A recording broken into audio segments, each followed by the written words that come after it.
Estamos en Nehemías, capítulo 2. Nehemías, capítulo 2. Vamos a ver los primeros 10 versículos hoy. Nehemías 2, 1.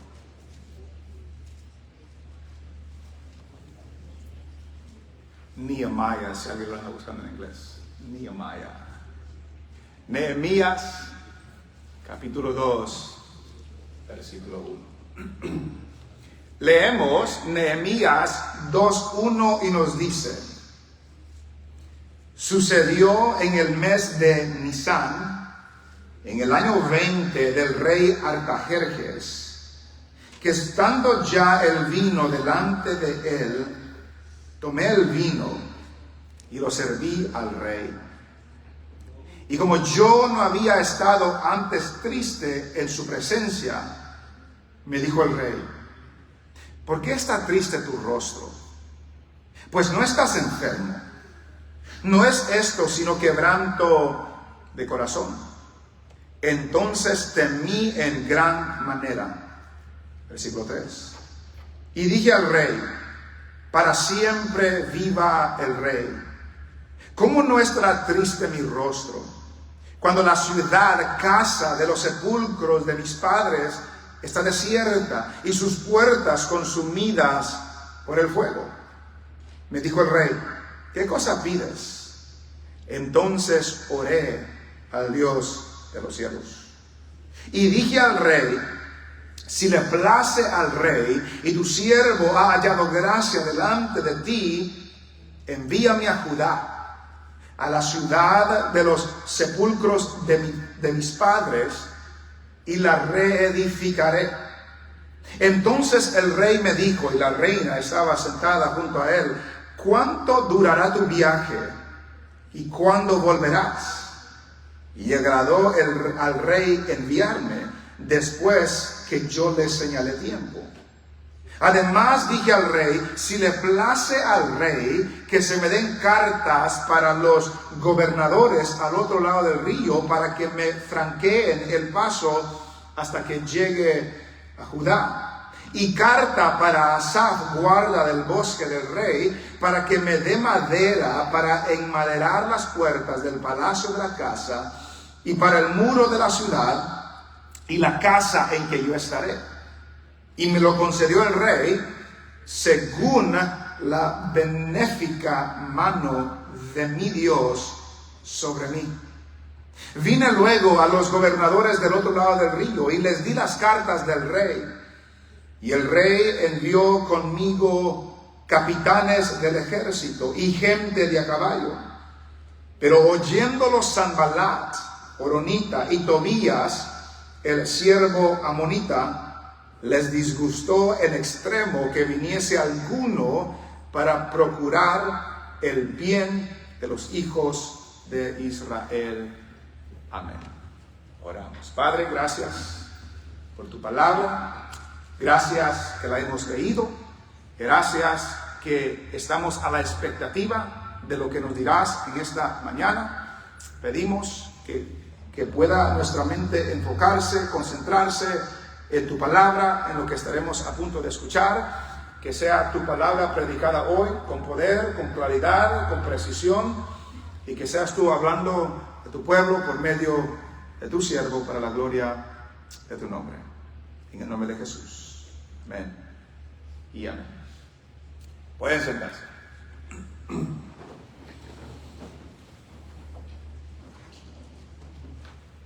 William Carey era un hombre, un cristiano, un hermano que vivió en Inglaterra, nació en Inglaterra en el año 1761 y murió en el año 1834.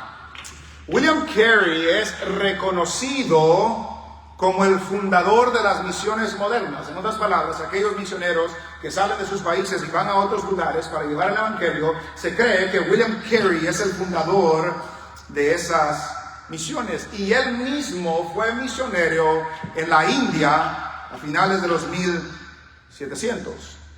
En 1792 predicó un sermón en una reunión anual de la Asociación Bautista, animando a los hermanos a ir a las naciones y llevar el Evangelio. Y al final de su sermón, al final de su predicación, dijo esta expresión: espera grandes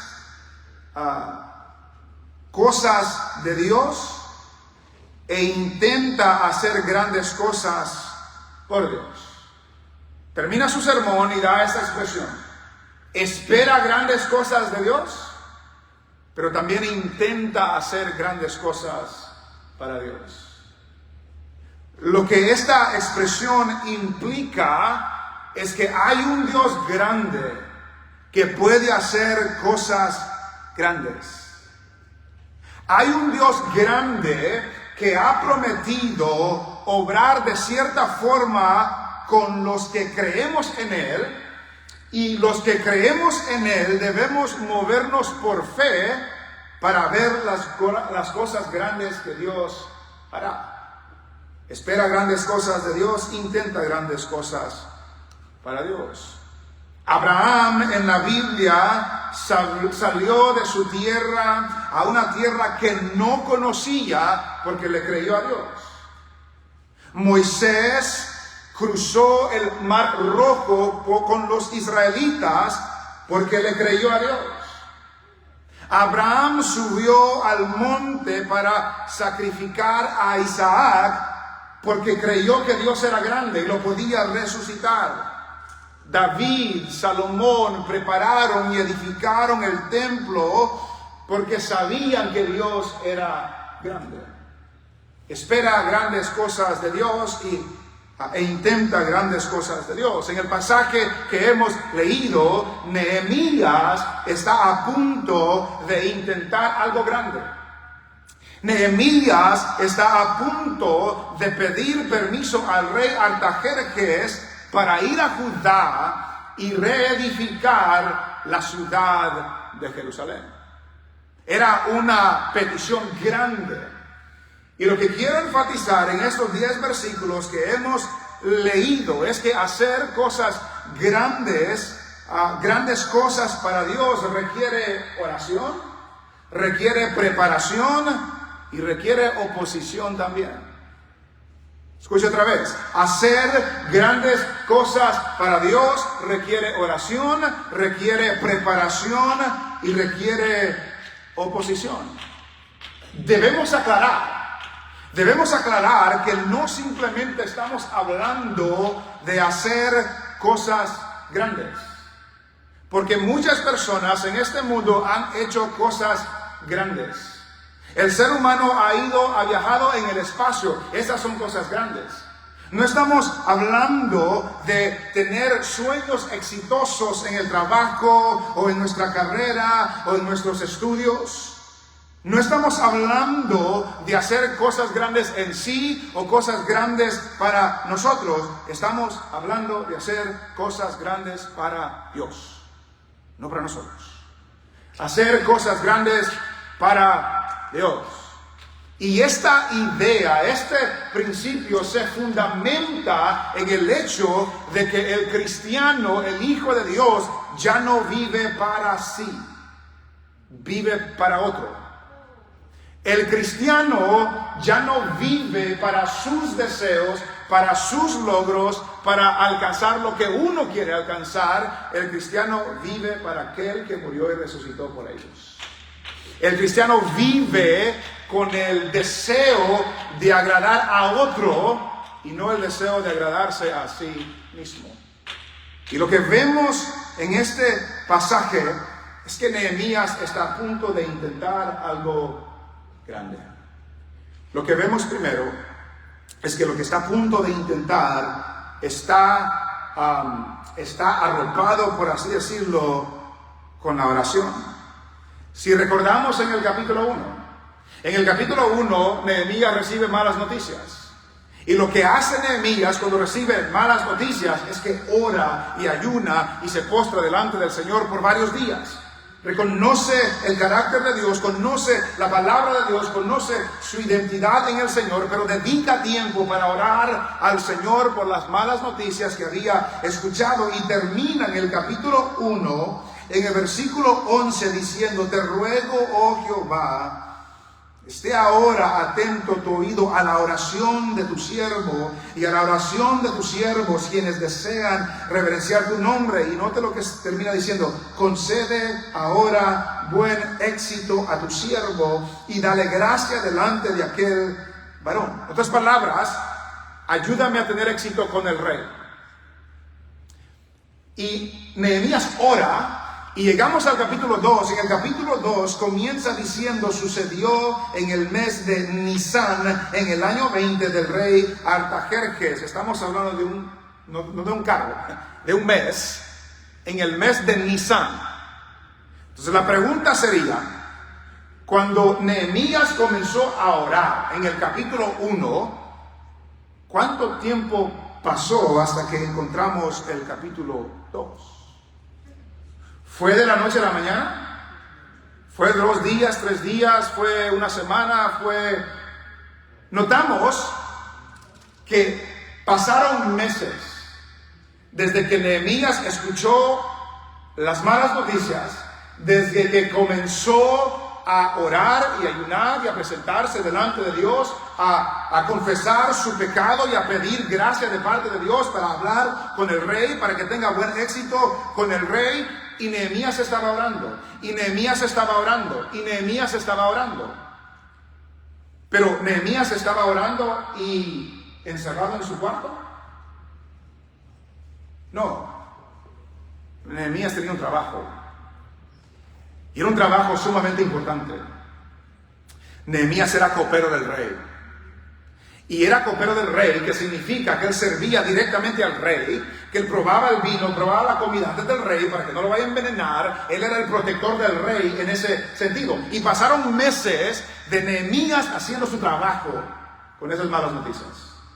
Sucedió en el mes de Nisán, en el año 20 del rey Artajerjes, que estando ya el vino delante de él, posiblemente estaban en una fiesta, tomé el vino y lo serví al rey.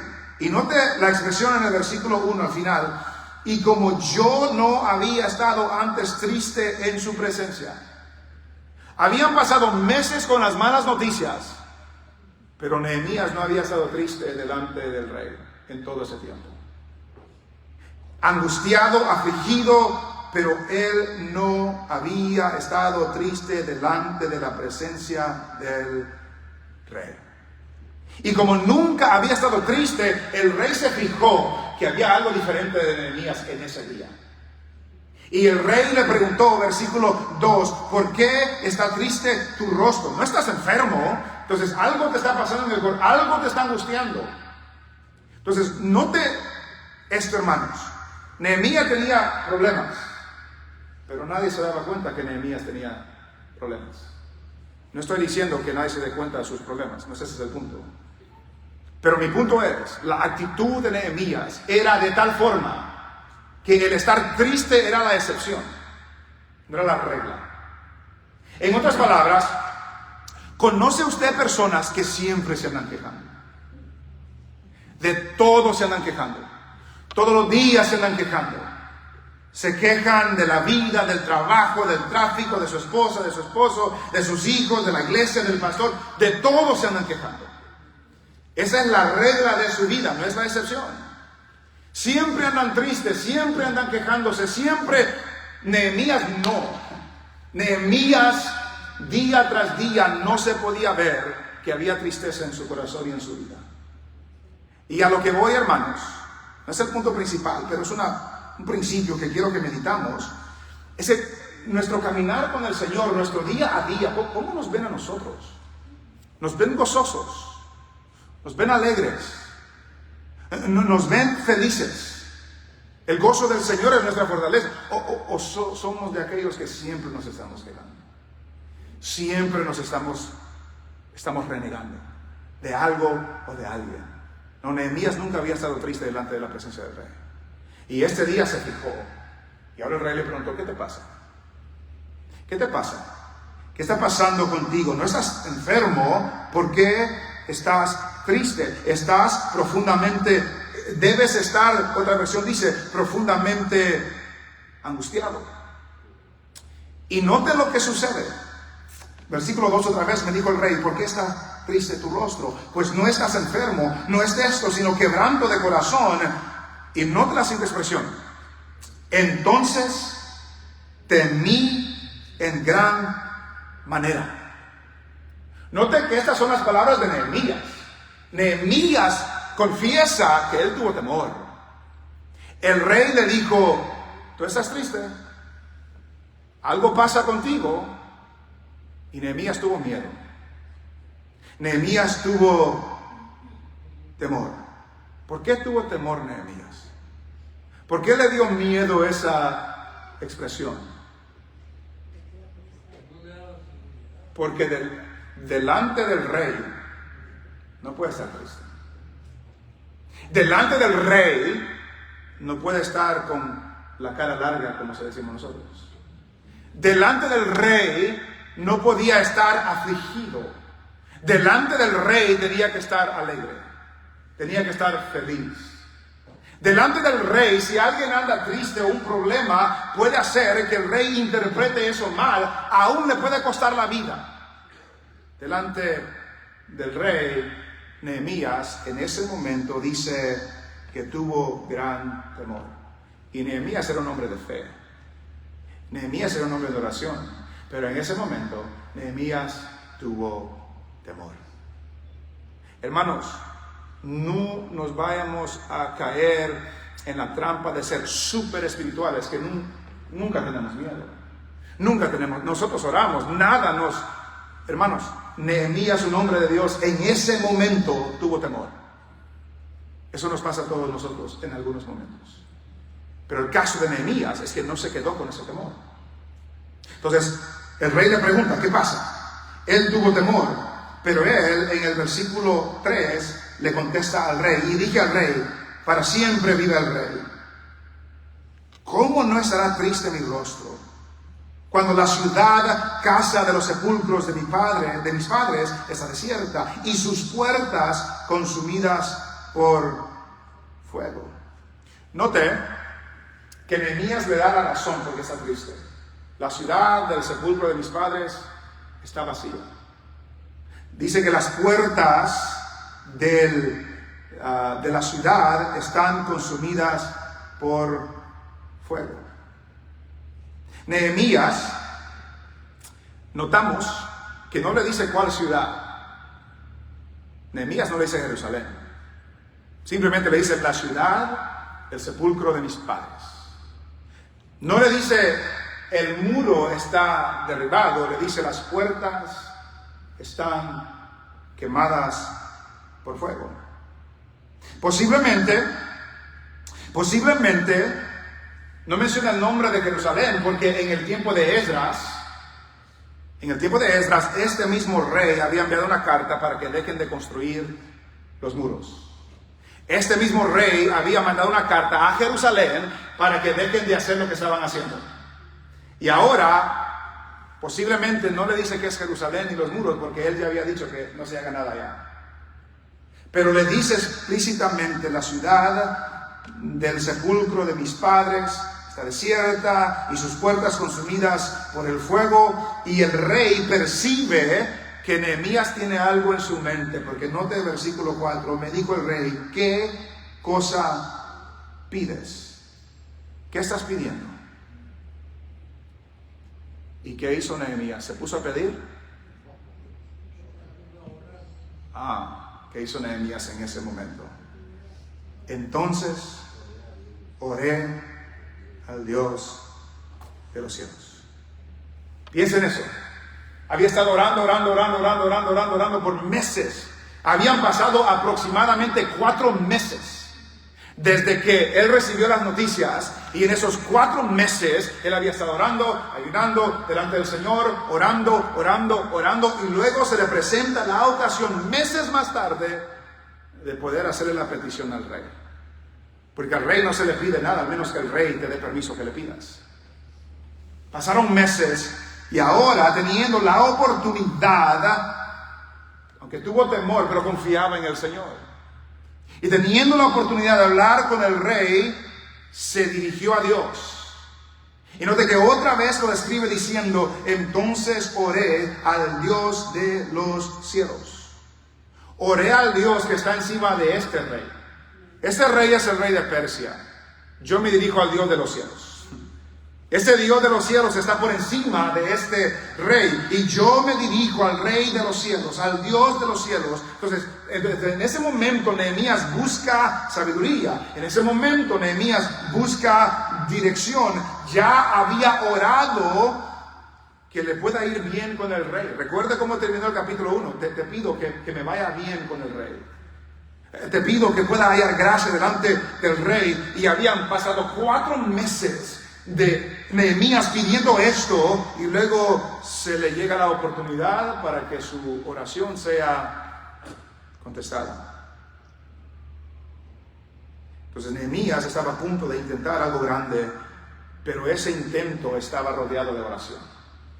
En el capítulo 1 orando, en el capítulo 2 orando, y es un recordatorio para nosotros, hermanos.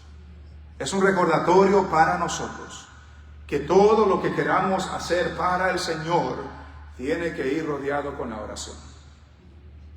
Y la pregunta para nosotros en esta mañana, así como Nehemías buscó dirección del Dios de los cielos, ¿está usted buscando dirección del Dios de los cielos?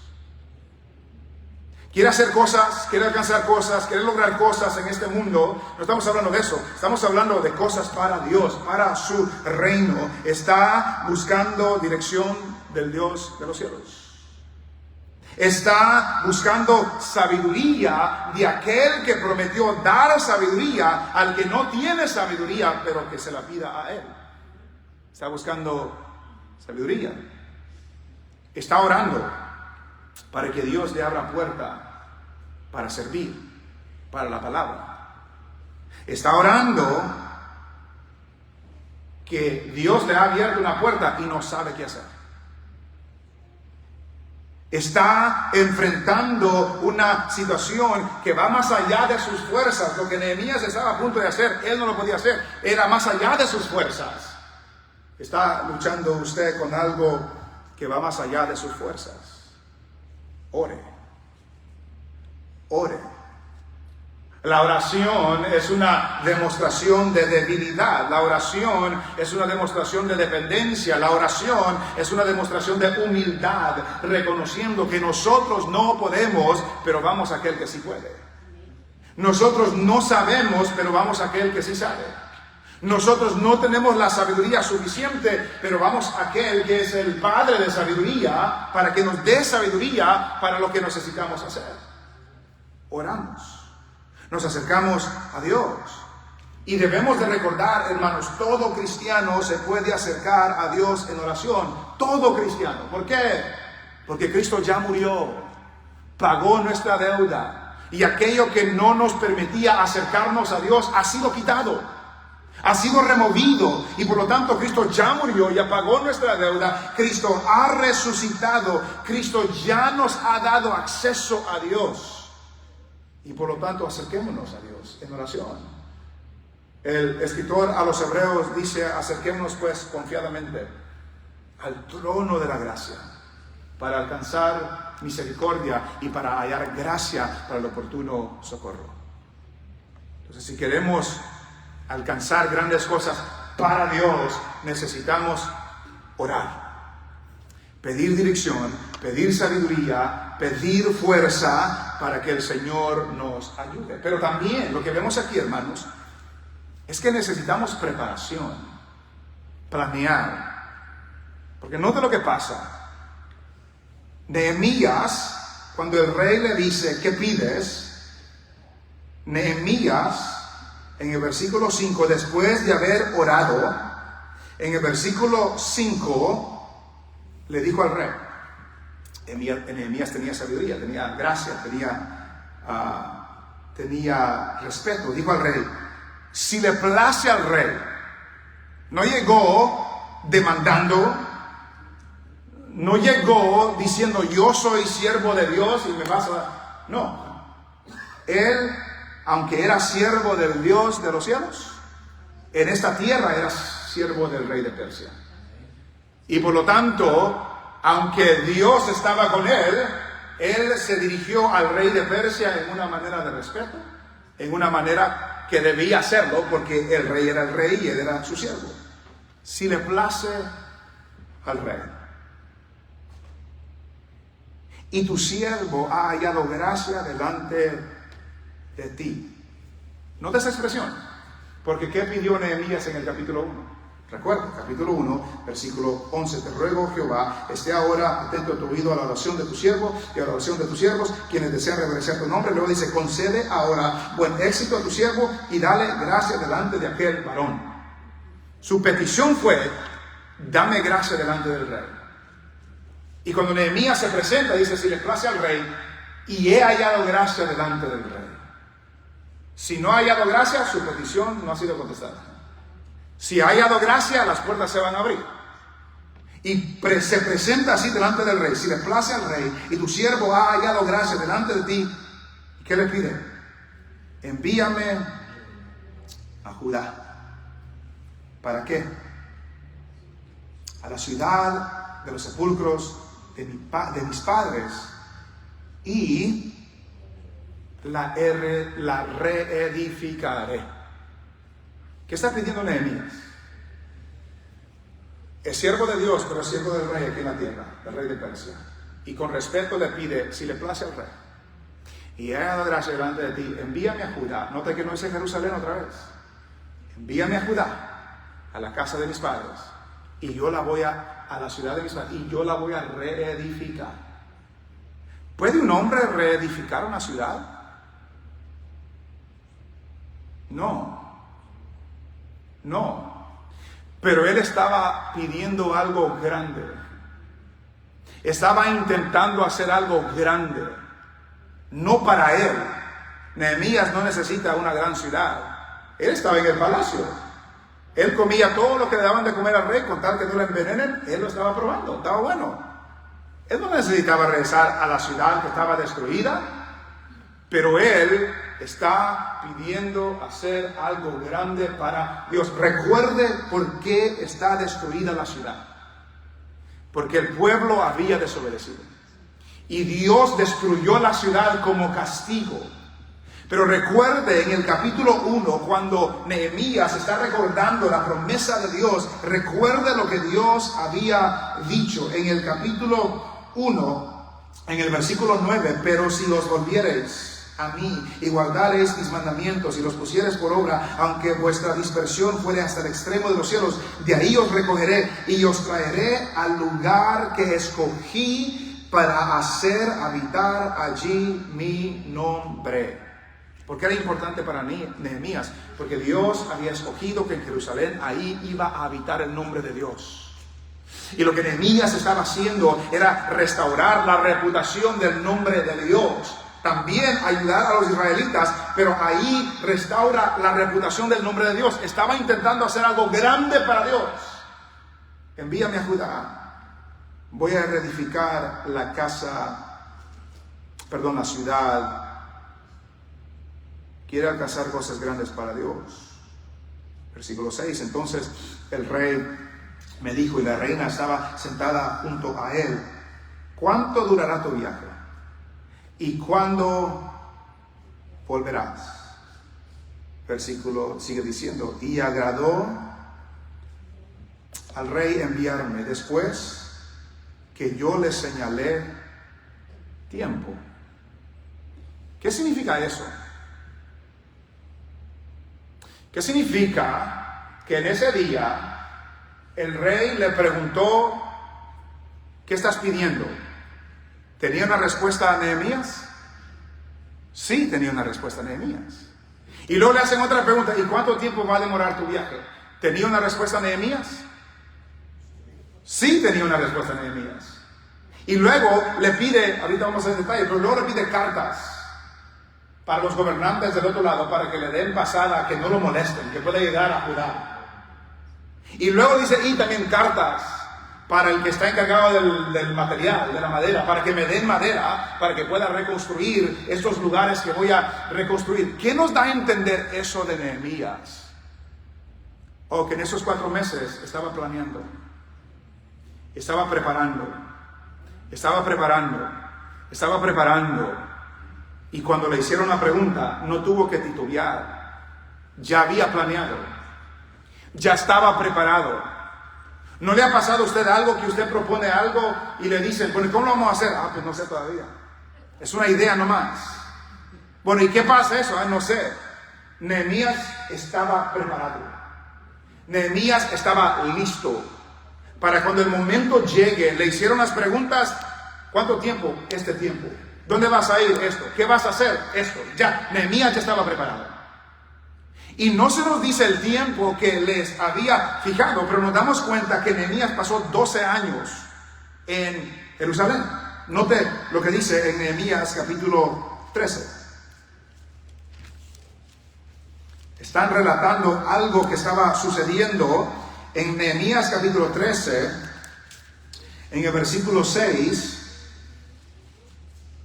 Dice, mas a todo esto, yo no estaba en Jerusalén, porque en el año 32 de Artajerjes, rey de Babilonia, fui al rey, y al cabo de algunos días pedí permiso al rey.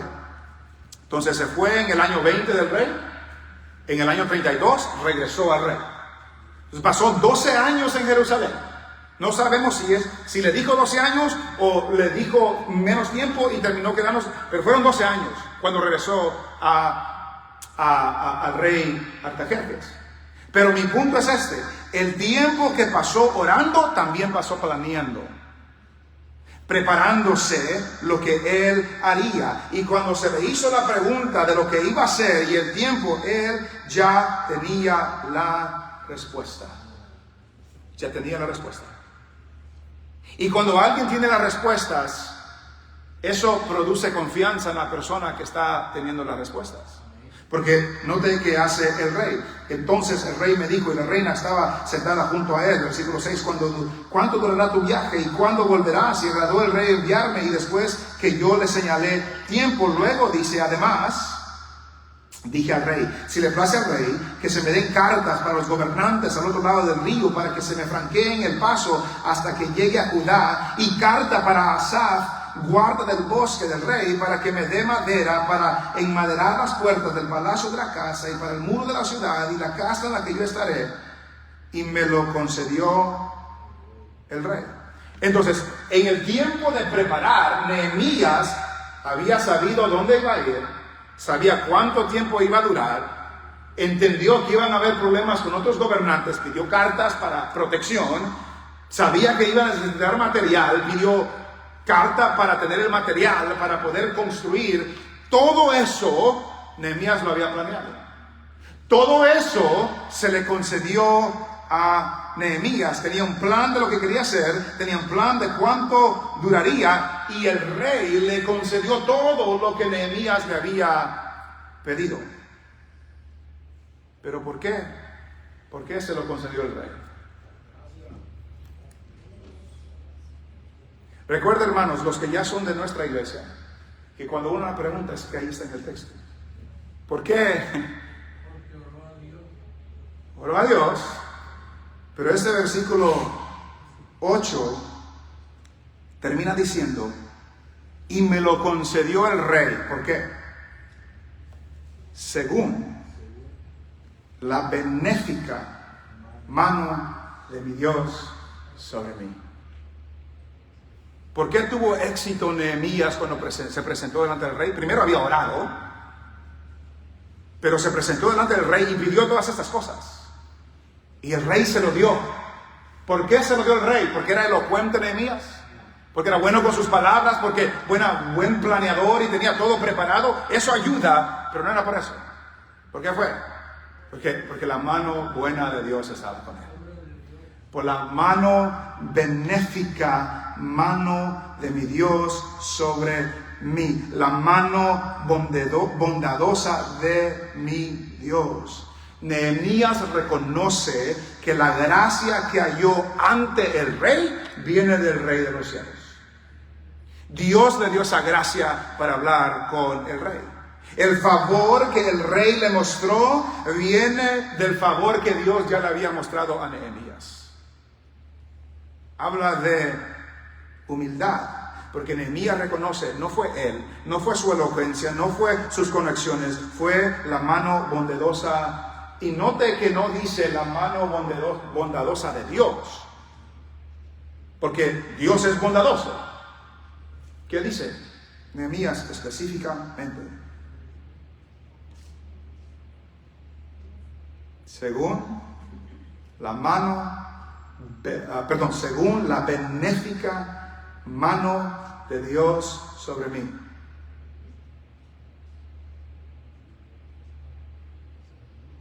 Me brinqué una palabra ahí. Según la benéfica mano de mi Dios sobre mí. Sabe que Dios es su Dios. Porque Nehemías declara, no simplemente dice por la buena mano de Dios, no, por la buena mano de mi Dios. Dios es mi Dios. Hermanos, queremos hacer grandes cosas para Dios, tenemos que prepararnos. ¿A qué me refiero? Debemos entender algo. Nosotros no controlamos lo que Dios va a hacer. Y nosotros no controlamos cuándo Dios va a hacer algo. Tengamos eso claro. Nosotros no controlamos lo que Dios va a hacer, aún lo que Dios hará por medio de nosotros. Nosotros no controlamos el tiempo que Dios ha determinado para hacer las cosas. Abraham no sabía que sería padre de la fe de todos los creyentes. Abraham no sabía. Él no tenía idea, pero Dios lo hizo en su tiempo. Moisés no sabía que sería el libertador de Israel. Pero llegó un día cuando Dios se le presentó en una zarza que ardía y no se consumía. David no sabía que sería rey de Israel, pero él cuidaba ovejas, los guardaba de los leones y de los osos, hasta que un día llegó un profeta a la casa y lo ungió. Pedro no sabía que sería un apóstol del Señor, pero un día el Señor lo vio caminando y lo llamó, y luego lo llamó como apóstol. Nosotros no sabemos qué va a hacer Dios mañana. Nosotros no sabemos las grandes cosas que Dios hará. Nosotros no sabemos cuándo lo hará. Entonces, podemos hacernos una pregunta. Bueno, si tenemos que prepararnos para hacer grandes cosas, ¿qué debemos hacer para prepararnos? Si no sabemos qué va a hacer Dios y no sabemos cuándo lo va a hacer Dios.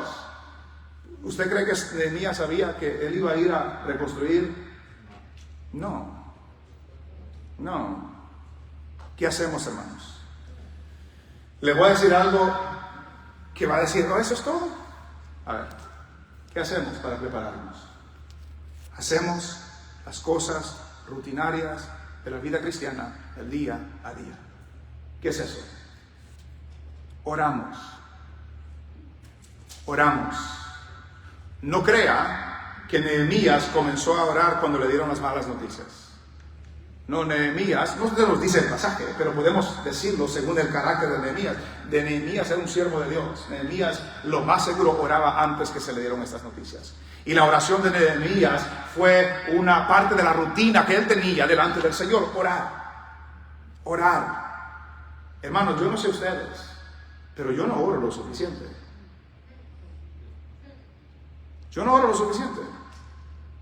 Y luego, por el pecado, los hombres tenemos más problemas para orar que las mujeres. Hay un grupo de hermanas que se reúnen antes del servicio para orar. Nunca ha habido un grupo de hermanos, porque nunca ha habido un hermano que diga, hermanos, se reúnen para orar. Hay hermanas que se reúnen los viernes para orar. Nunca ha habido un grupo de hombres para orar, porque nunca ha habido un hombre que ha dicho, hermanos, nos reunimos para orar. Orar es indispensable en la vida del cristiano. Indispensable. Nehemías oraba. Lo otro es leer la Biblia. Estuve en una ocasión en una conferencia. En esa ocasión mi mamá estuvo conmigo, se la estaban traduciendo y le encantó a mi mamá esta analogía. Que le hicieron una pregunta a un pastor en una ocasión: ¿qué es más importante? ¿Leer la Biblia o orar? Y la respuesta del pastor dice: ¿cuál es más importante?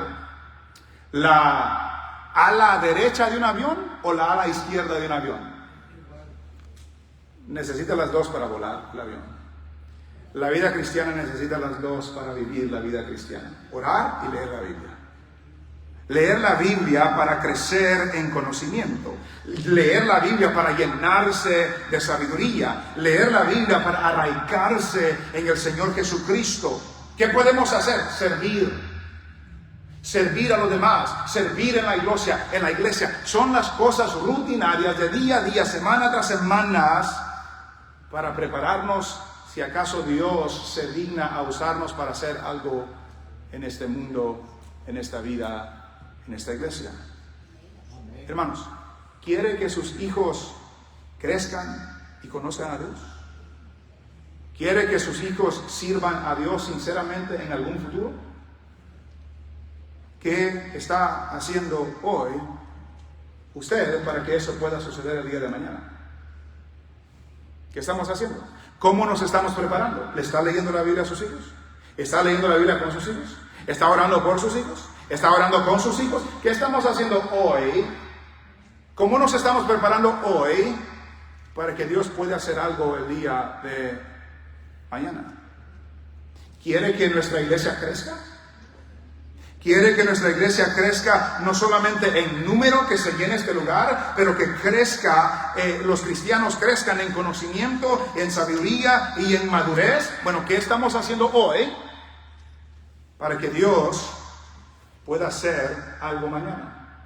¿Qué está haciendo hoy? ¿Qué está haciendo usted hoy preparándose, planeando para que pueda ser el agente que Dios use el día de mañana?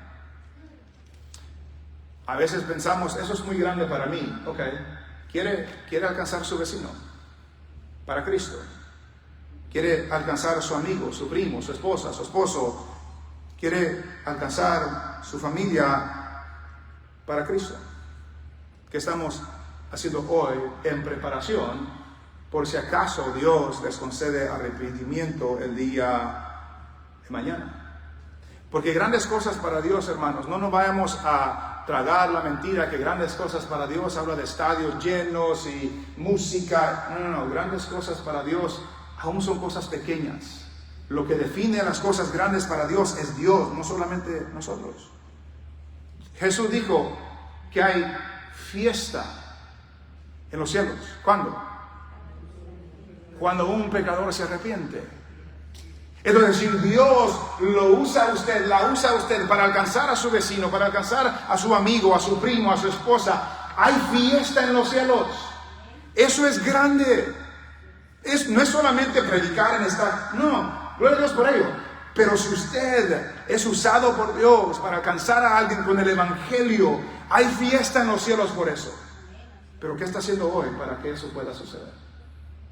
¿Está viviendo una vida de santidad? ¿Está viviendo apartado del pecado? ¿O es el vecino que le grita a todos? ¿O es el compañero de trabajo que se queja de todo? ¿Qué estamos haciendo hoy? ¿Cómo nos estamos preparando? ¿Cómo nos estamos planeando hoy para que cuando el momento llegue, cuando Dios abra puerta, nosotros podamos aprovechar esas oportunidades? Si queremos hacer grandes cosas para Dios, tenemos que orar y tenemos que preparar, tenemos que planear. Y lo que nos recuerda ese pasaje también es que hacer cosas grandes para Dios reconoce que si algo logramos hacer, no es porque somos tan elocuentes o tan buenos o tan lo que le quiera decir, es por la mano bondadosa del Señor, por la mano bondadosa de Dios. Que no es nada que hay en nosotros, es por la mano bondadosa de Dios que nosotros podamos alcanzar algo. Entonces, para alcanzar grandes cosas para Dios necesitamos orar, necesitamos prepararnos Y lo último que vemos en el versículo 9 y 10 es que debemos esperar oposición. Porque nota lo que sucede aquí. La mano de Dios estaba con Nehemías. Nehemías oraba, la mano de Dios estaba con Nehemías, pero no por eso iban a ser las cosas fáciles. Nota ese versículo 9. Vine luego a los gobernadores del otro lado del río y les di las cartas del rey. Y el rey envió conmigo capitanes del ejército y gente de a caballo. Y luego se nos presentan dos personajes que van a salir en algunos capítulos que veremos en las próximas semanas. Pero oyéndolo Sanballat, Horonita, y Tobías, el siervo amonita, les disgustó en extremo. Entonces, no les gustó el hecho de que vino Nehemías. ¿Pero por qué no les gustó? Les disgustó en extremo que viniese alguno para procurar el bien de los hijos de Israel.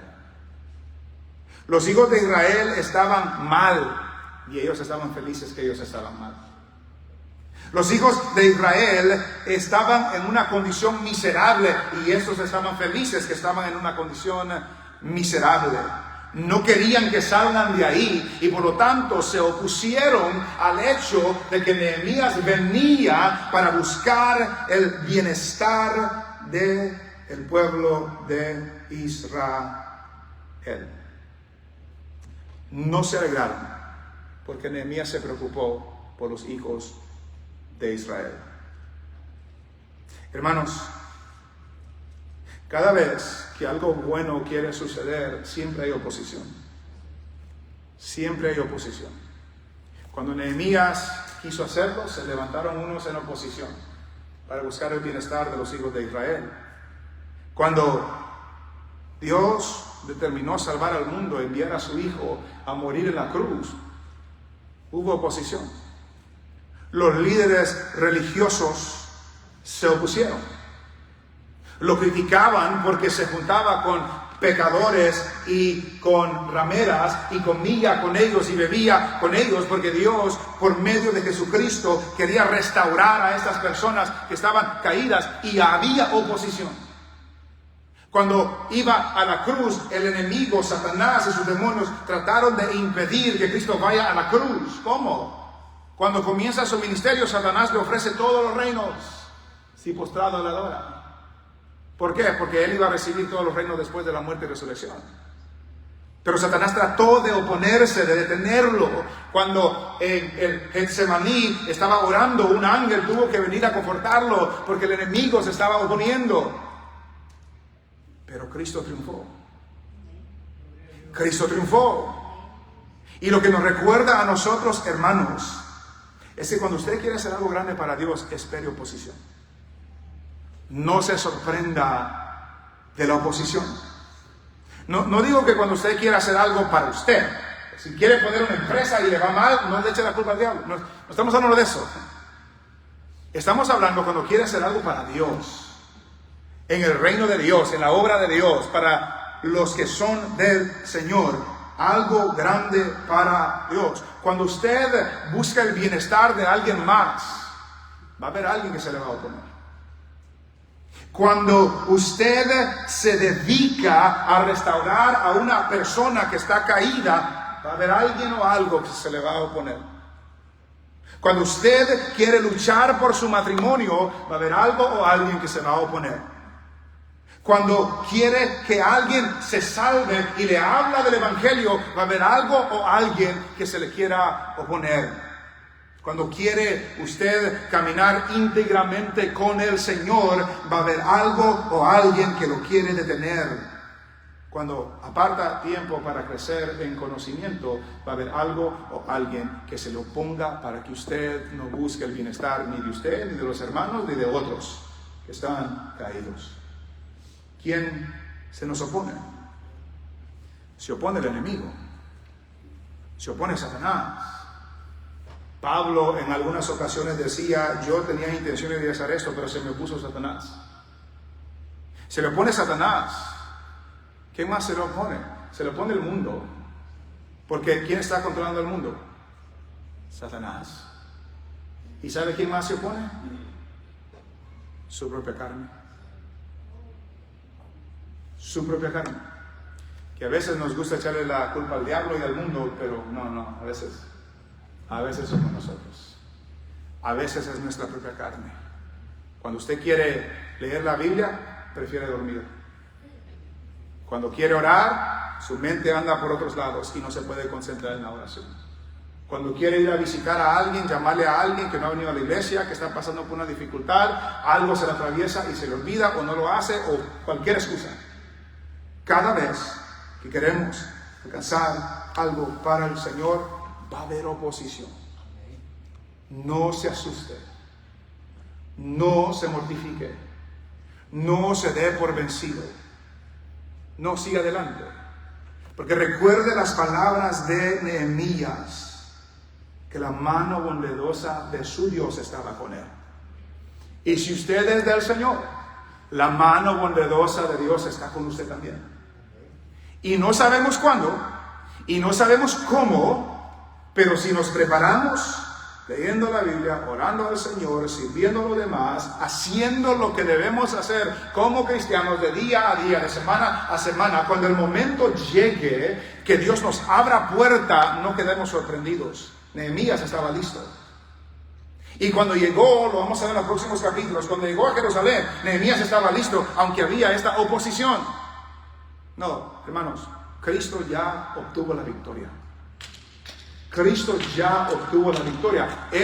La palabra del Señor nos dice específicamente, más gracias sean dadas a Dios. ¿Por qué? Que nos da la victoria por medio del Señor Jesucristo. No somos nosotros. Entonces, hermanos, lo que usted quiera hacer para el Señor, ore, acérquese al Señor en oración, pídele al Señor sabiduría, busque la dirección del Señor, lea su palabra. ¿Cómo nos preparamos? Ore al Señor, lea su palabra, llénese del conocimiento de la palabra de Dios, para que esa palabra transforme nuestras vidas, para que esa palabra nos dé sabiduría, y cuando venga el momento que Dios abra la puerta, estamos listos, como Nehemías, para hacer cualquier cosa que Dios ha puesto delante de nosotros. Y cuando quiera hacer algo, va a haber oposición. No se sorprenda, no se mortifique, sino que recuerde que la mano bondadosa, poderosa del Dios que es Dios de los cielos, fuerte, grande y temible, está con nosotros. Y cuando Dios está con nosotros, no importa la oposición que se levante en contra de nosotros. Dios cumplirá su palabra, cumplirá sus promesas, cumplirá sus propósitos en el tiempo que ha determinado. Lo que nosotros debemos hacer es orar, prepararnos y no sorprendernos cuando venga la oposición. Recuerde lo que dijo William Carey: intente grandes cosas para Dios y espere que Dios va a hacer grandes cosas también. Nos ponemos de pie, oramos al Señor. Padre, gracias te damos en esta mañana. Gracias que tú eres grande, Dios grande. Gracias que nos recuerdas por tu siervo Nehemías, que tú eres el Dios de los cielos, que estás por encima de todo rey, de toda autoridad, de todo presidente. Y que nosotros, Señor, debemos acudir en oración a ti. Debemos buscar tu dirección, debemos buscar tu guianza, debemos de pedir tu sabiduría. Perdónanos, Señor, cuando queremos alcanzar grandes cosas para nosotros y como que no nos interesa el reino. Perdónanos, Señor, cuando nos esforzamos para algo temporal, algo terrenal, y no nos esforzamos para nada en tu reino. Perdónanos, Señor, que queremos alcanzar grandes cosas para nosotros y no para ti. Padre, que en este día podamos reflexionar que necesitamos de tu guianza, de tu dirección, necesitamos orar para buscar de ti, necesitamos empapar nuestras vidas de oración y necesitamos prepararnos. No sabemos el día que tú actuarás, no sabemos el momento que tú abrirás una puerta, pero mientras llegue ese día, Señor, que tu pueblo de día al día ore, lea tu palabra, se afirme en su fe, crezca en conocimiento, crezca en madurez, crezca en servicio a los demás, para que cuando el momento que tú designas se abra, podamos estar listos, podamos estar preparados. Padre, sabemos que el enemigo anda como león rugiente buscando a quien devorar, que el enemigo se opone a tus propósitos y a tus planes. Sabemos que el mundo está lejos de ti, está controlado por el maligno, y sabemos que nuestra carne lucha contra el espíritu. Padre, danos la sabiduría y el discernimiento para saber cuándo es el enemigo, cuándo es el mundo, y saber cuándo es nuestra carne la que nos está oponiendo.